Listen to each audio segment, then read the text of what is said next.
I've been taking my time.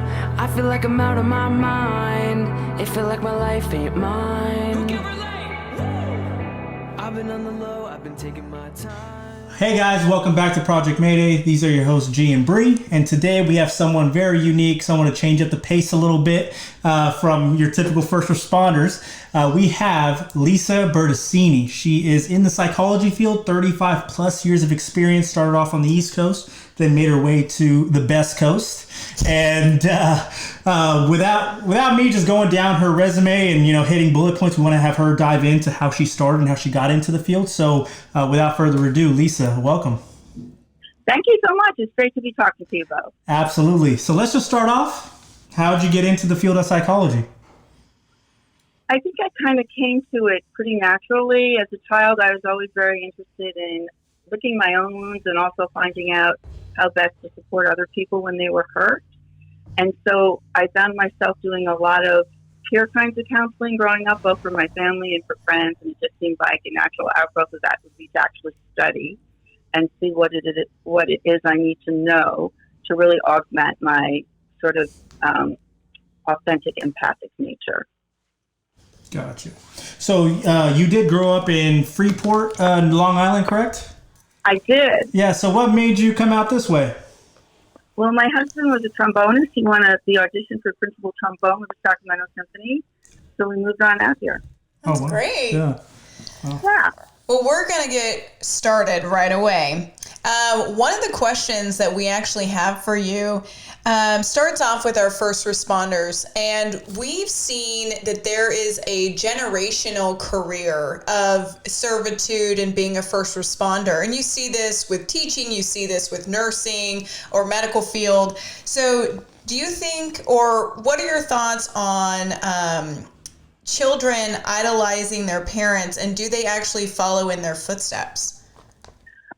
I think from a psychological perspective, we often do. Even if we're making a deliberate mental thought, conscious thought, that maybe that's not the best career path for us because we see some of the pitfalls that happen to our parents, there's such an underlying psychological pull to follow in the footsteps or to do something that's familiar that even if we're thinking it may not be the path for us, we might find ourselves going in that direction. And also, G and I had a very interesting conversation, and he noticed a correlation. Yeah, so for me, when I talk to my fellow firefighters at the stations, my 10 years that I've been in the field, there's been a similarity. It's childhood trauma. And I know you specialize in that. Childhood trauma and how that correlates to being a service person when you get older. Is there a correlation between that? Because as far as myself go, I've had the physical abuse, the emotional abuse, and for some reason I was always drawn to helping people. And I don't know if and I know that a lot of other people listening now have the same experience because I've talked to them, at the station. And so is there a correlation? I think sometimes that does happen. And we spend a lot of time when we're going about the process of teaching people to enter into this field to really pay very, very close attention to our own wounds, our own personal injuries, because it tends to be a natural inclination to want to help when we've been hurt. Mm-hmm. But what we want to be really careful about doing in that helping is not inadvertently cause harm because we haven't done our homework, if you will, or done justice to healing our own wounds in such a way that we may unintentionally be harming others in our efforts to assist. Mm-hmm. So, yes, I do think that people who have been hurt tend to want to gravitate just in a way similar to what I described earlier at the very beginning of this. But it's really important that if we do, we take the time to reflect on what needs healing within so we don't do harm to others. Gotcha. And, you kind of said in the beginning as well in your introduction that you were kind of getting into psychology because you had your own traumas growing up. So did that play a factor in you becoming, into this field? Yeah, I think it did. I think that I would surmise you've already mentioned that you did have some traumas growing up. All of us, I mean, at some point in time, if we're alive, there's been some kind of traumatic history to what we've endured. It seems to be the human condition. For me, traumas continued to unfold. Some that may, and what trauma can be very self-defined too. You know, it's something that exceeds each individual's ability to respond in a way that doesn't require some kind of external support. So some of us may have traumas that come from growing up. Others of us may have it from our adult relationships, meaning personal relationships, but also sometimes they could just be things that happen to us in the community, things that happen to us in our jobs. So, yeah, I don't think any of us alive have escaped some kind of traumatic event. You know, something you just said there that it was very interesting was that it's you self-identify when something is traumatic, right? So you're saying this was traumatic for me because of whatever, it overwhelmed me. It's interesting because when we've talked to a lot of people on the podcast, it could be the exact same scenario and one person has PTSD and the other person is like, well, that was my job and I moved on. Yeah. Is this based just on personality types? I don't know that it's personality type. It could have something to do with that. If we think of somebody who's a little less intense and a little more easygoing, their temperament is one that's a little more flexible. And a little less tend to intensity. But I think there are all kinds of factors involved. I think there are environmental factors. I think there's genetic factors. You know, that's really interesting, too, that you said about intensity, because I have noticed that usually first responders are pretty intense. And I'm not saying we all are, but I have noticed it's more kind of type A personalities, right? It's black and white. And even though most of our calls are somewhere in the middle and it's gray, you have, these are the rules, these are the policies, these are the protocols, and that's what we live by. And then things fall outside of that. And it can be very traumatizing. So I wonder if it is the personality type that's kind of attracted to it. And going back to the generational career, it's also kind of interesting to focus on if you were raised with a type A personality parent of this is how it is, and then you mimic that, and then maybe you do have less flexibility when it comes to some traumas with calls. That's very interesting. Yeah, I think you're onto something. And I think right now, one of the challenges that we find ourselves in, that I'm assuming, obviously, we're in a COVID environment. There's so much uncertainty. There's such a sense of urgency. There's so much confusion. And we enter into fields like being a police person or a firefighter, any kind of first responder, because we think we have the competence. We know how to handle the situation. We've got this. And so, yeah, I mean, there is a certain type A personality that's going to be driven to show that they can do this, they can do it well, they can do it over and over. And yet we're all human. It takes a toll. And really the extent to which we can be flexible and cut ourselves a little bit of slack in terms of how we respond, I think we'll find ourselves in a way of being able to be a little more healthy psychologically in terms of going with the flow, if there is such a thing in this environment. Well, reading your bio, which you sent to us, the military side of things that you've done extensive work with military and families in particular. What's your findings? What's your kind of report from the time that you've spent with them? What do you kind of see? Well, similar to what I was just talking about, what it's like for us in a COVID environment, there's built into the military family life tremendous uncertainty. There's uncertainty and lack of control over when your next deployment is going to be. There's uncertainty over whether when you get deployed, whether you're going to live or die and return to your loved one. So there's that kind of understanding that's built into that kind of career path. And families, as you would expect, do the best they can to struggle with that uncertainty. So some of us do our best to create certainty even when none exists, just as a way of psychologically adapting to what is. And that can have its own share of problems. But basically, I saw families in general just trying to keep very busy, trying to be of service to others, do some of the kinds of things we would say, social workers would be promoting for anybody who we were working with, whether they were in the military or not, as basic kind of coping strategies. Mm. As far as children go, of those military personnel that you've been in contact with, how do I'm sure you've spoken with the children to see their sides of things. What do you take back about that? So I remember the first time I started working with children of military families, I just thought to myself, this is so telling. I so see what we're up against. You could just see in a microcosm how they were obviously the byproducts of the stressors that were coming out of their families, which is military doesn't pay great. There's all kinds of congregate living situations that aren't necessarily ideal. And again, that sense of control over your destiny, some people feel really trapped, but they don't have a bona fide skill to move right into after they've spent some time there. So for all kinds of reasons, there are huge pressures on those families. The good news is that any child who has any single adult in their life that can provide some kind of sense of stability, emotional well-being, unconditional positive regard for who that child is and all of their uniqueness, even if that includes quirkiness, then that child will be able to tap into the resilience that is there for all of us. We all have the capacity for resilience. It's built into us. It's how we are.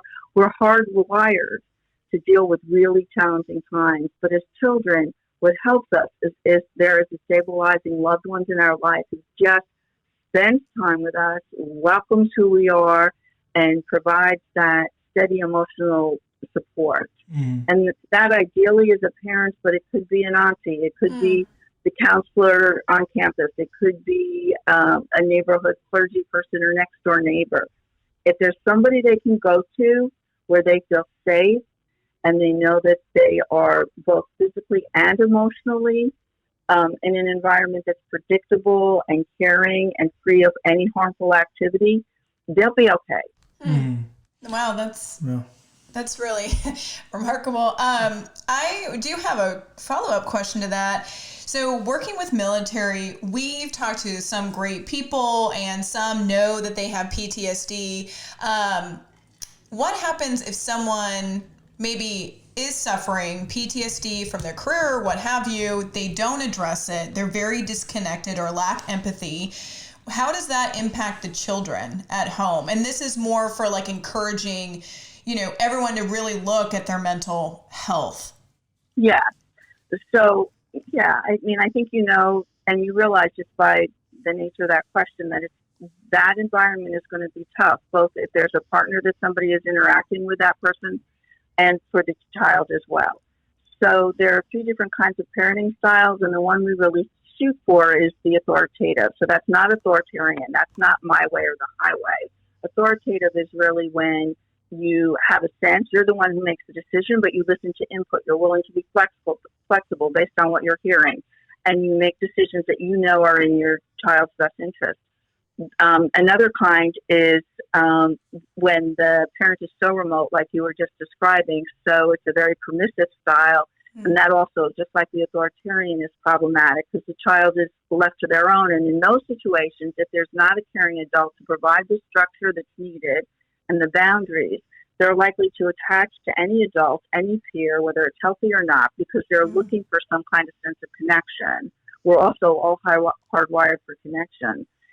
So for the folks that are experiencing PTSD, I would, in terms of really wanting to help the child, I would be focusing on the adult and in addition to the child, but I would really want the intervention to be around making a connection into the adult to find some way in to help them through what they're experiencing. And there are really, really excellent therapies right now for PTSD.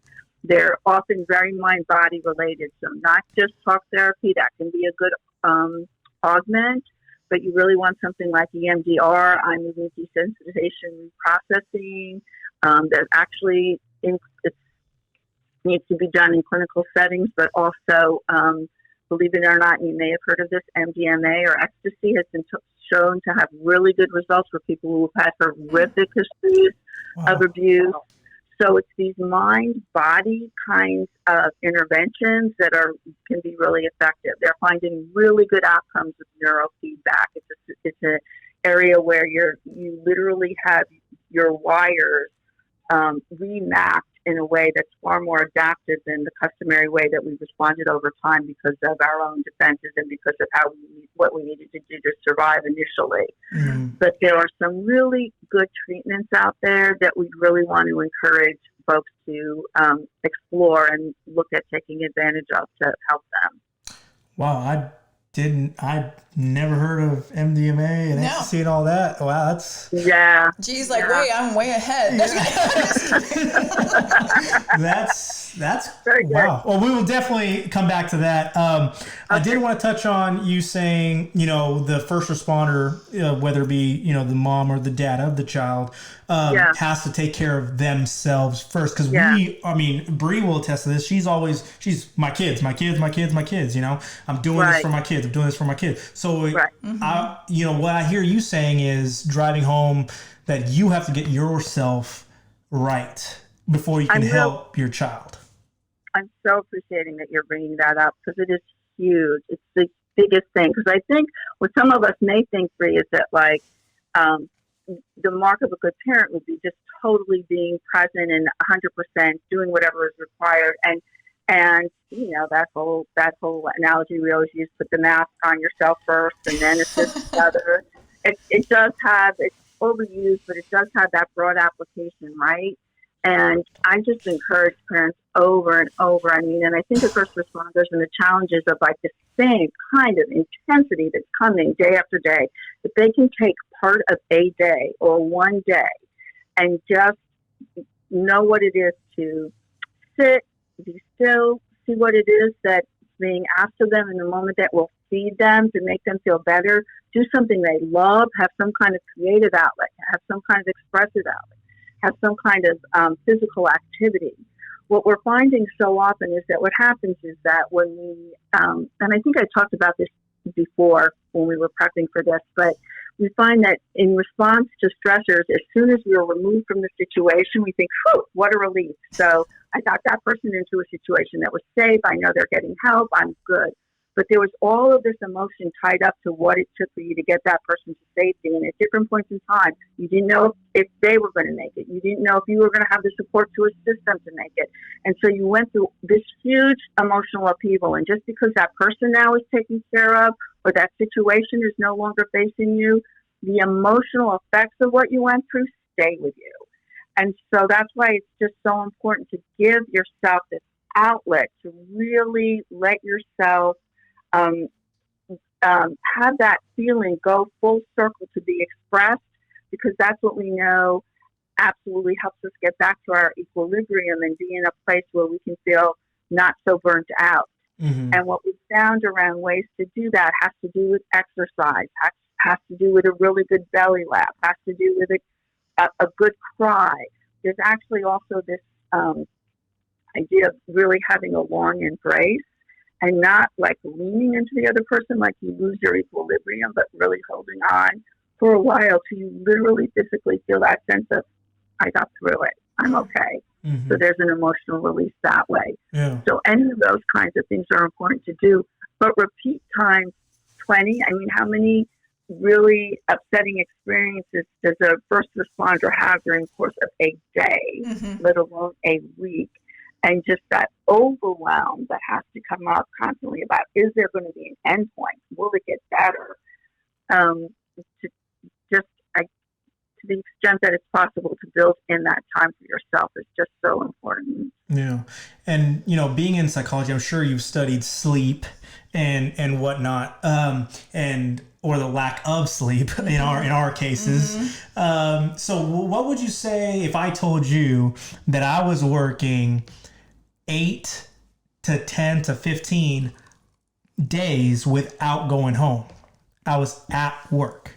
What would you say to that? With interrupted sleep. Not, we get calls at 2 a.m, then come back to the station, and then, go back to bed, and then 4:30 in the morning get up again. So it's like you're not getting that full, 6 hours or what you need. What would you say to that? I'd say that would be really, really, really hard on somebody. And I thought you were going to ask me questions about how do I even fall asleep, because I don't even know if that's possible, if you don't know if you're going to have to be up again in another 30 minutes or another 4.5 hours or whatever it is. So I would, if I'm in that situation, I'm not saying I could do this, but I would be working on a mindfulness practice where in my downtime, I can try to focus on my breath enough to get to a place of equilibrium and calm. And I'd be trying to do yoga, I'd be trying to do meditation, I'd be trying to do some journaling to get some stuff out, and just doing whatever I can to relax. I don't suppose that there are, you can take a bath in that situation, huh? No, there aren't baths that have, yeah. So all the things that you just said, yoga, journaling, mindful breathing, all those are what I don't want to speak for everybody, but as far as our stigma goes, and being hard exterior, going in guns blazing type of stuff, that is very wussy. Yeah. Quote unquote, wussy. And I'm not speaking for everybody. I know there's a lot of people that do practice that. I'm just coming from a space of that sounds very wuss to me. A person that goes into a fire. So how do you change the stigma around that? Yeah. How is yoga helpful? How is mindful breathing helpful? Mm-hmm. So I think you have to even go like a step before that. And because the stigma is just so overwhelming in those regards. Even what I just described before, self-care, that would be woo-woo, right? To what they, oh, come on, I don't need help. I need to, just shore it up and get back out there, and that's what's going to help me get through it.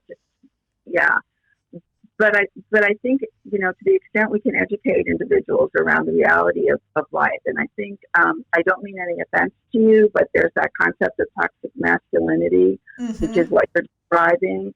And I think part of what needs to happen is the education of everyone to recognize that feelings, our emotions, are not something that we can choose to have or not. They are under our skin. They happen. They're in our tissues. They happen as automatically as a hiccup or a sneeze, and they're not something. There's not something we control. They will be. They don't know how not to be loyal to us.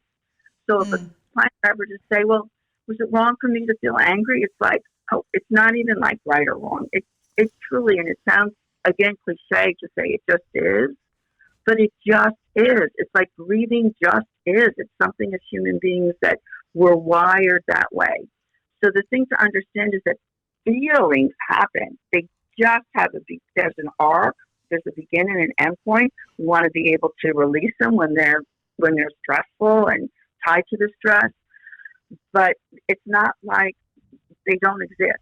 So by thinking that we can have a rough exterior and that somehow that means that they're not there, that's the first fallacy.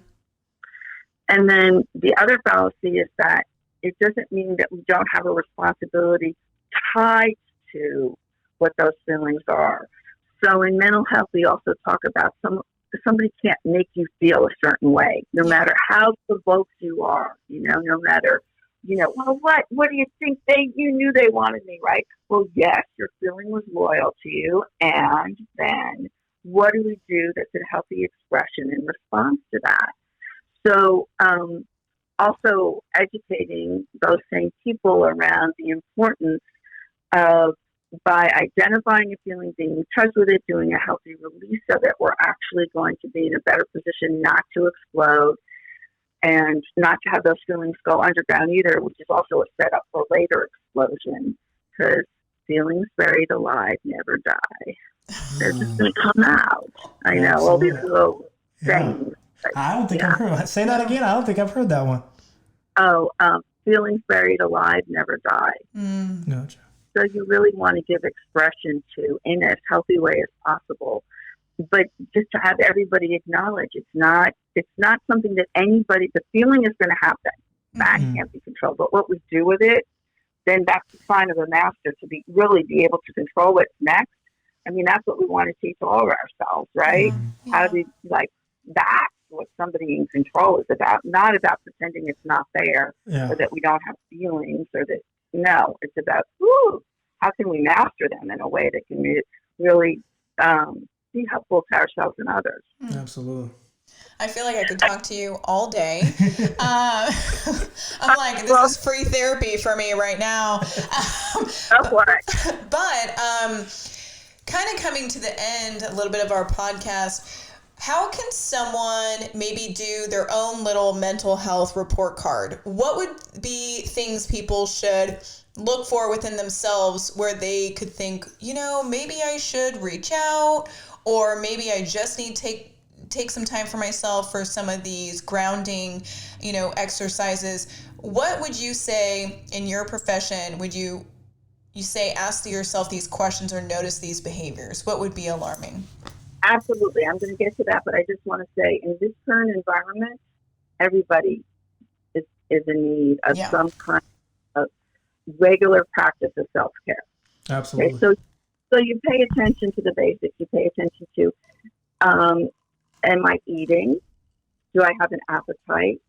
Am I sleeping? Am I sleeping too much? Too little? Have I been a little on edge? Do people say that I'm a little moody? For me, it's all relative to whatever our normal experience of ourselves are. If we know we've been through an exceptionally trying experience, some kind of trauma, I mean, even pre-COVID, fires, flood, all of those kinds of things that go on. Recognize that sometimes the way we're wired, we won't necessarily see a side effect right away. We won't see what we think of as a symptom. So to double on back and check in with a family member or a loved one, a friend, and ask them to check in with you a couple of weeks and see if you are manifesting any of the things that might be a telltale sign of having some extended trauma related to what happened before. But the big indicators really have to do with sleep, appetite, loss of interest in what we normally take pleasure in, and those kinds of things. Gotcha. And as well as intrusive thoughts, the classic symptoms of PTSD, anything that's going to keep us agitated. No, for sure. And thank you for that. The speakers that we have on and whatnot, we're not all perfect, right? And yes, you are an expert at your field. However, you're not perfect, and I think you would attest to that. So, kind of personalize it a little bit. What battles kind of have you gone through with your own personal life with your family and kids? Yeah, so I'm like your basic kind of codependent person. So basically, I grew up thinking that I was okay if the people around me were okay. Mm. They weren't okay, I wasn't okay. I mean, a classic example of that was right after my father died, and my dad lived a really long, very fulfilling life, and I was with my mom back east, and just feeling so anxious and trying to figure out what was going on. It was even more than a typical kind of feeling for me. I knew something was up, and I realized at that moment, I'm okay, but my mom's not. Mm-hmm. And so I was really had to do that separation, recognize I'm a different person. I can be there for my mom. I don't need to take on her feelings. Her feelings are not mine. Mm-hmm. I have a relationship with my dad than she did, et cetera, et cetera. So, so for me, it's always been as I gained more maturity and insight into my adult life, and to this very day, it's not living the life of my husband. It's not living the life of my son, or even my dear friends. It's recognizing what Lisa has to do in order for Lisa to manifest all Lisa can be in this carnation. That's beautiful. So yeah, that's one of the main issues for me at this point. Yeah. Wow. So, oh my gosh. Lisa, how we like to end these are a little rapid fire, and they're 5 questions, and you don't know them, obviously. You have been texting me, asking me, "Hey, let me just get those. Let me get those questions." But yeah, so the rule is one phrase or one word. That's all you can answer in. Okay. Beautiful. 5 Beautiful. questions, and we'll see what we come up with. All right. Sure, it's sort of like a Rorschach, huh? Let me know if I pass at the end. Did I do okay? Okay, so some are silly and some are serious. So first one, if there was a hair in your soup at a restaurant, would you return it? Yes. Number 2, if you could get inside the mind of one person who's alive or dead, who would it be? And it could be serial killers, it could be presidents, whatever. I think my mom. Okay. That's fitting for your career field. Okay, number 3, what is one thing you still have from your childhood? Oh my goodness, I have some photos. Something. I'll go with photos. Okay. What is the funniest question a student has asked you in class? Funniest question. Boy, I'm kind of stumped. They do ask me all kinds of questions about my personal life. Okay, well, that one is a tough one. However, okay. If you were in your own class coming in, would you sit in the front of your class or would you sit in the back of your class? The front row. I'm a front row person myself. Okay, and last question. What is one word to describe psychology? Help. Ooh, I like that. That's beautiful. Yes. Yeah. Well, Lisa, thank you so very much for coming on and taking time out of your Sunday. I'm sure you had other things planned, but we are very grateful for you come on. And like I said, it's a little change of pace for you guys listening and watching, and I hope you got something out of it. Lisa, again, thank you so very much. Yes. Thank you so much for this opportunity. I really appreciate it. I'm so grateful that this exists, your project. So thank you. Absolutely. Thank you so much. All right, guys, this is Project Mayday. Call out.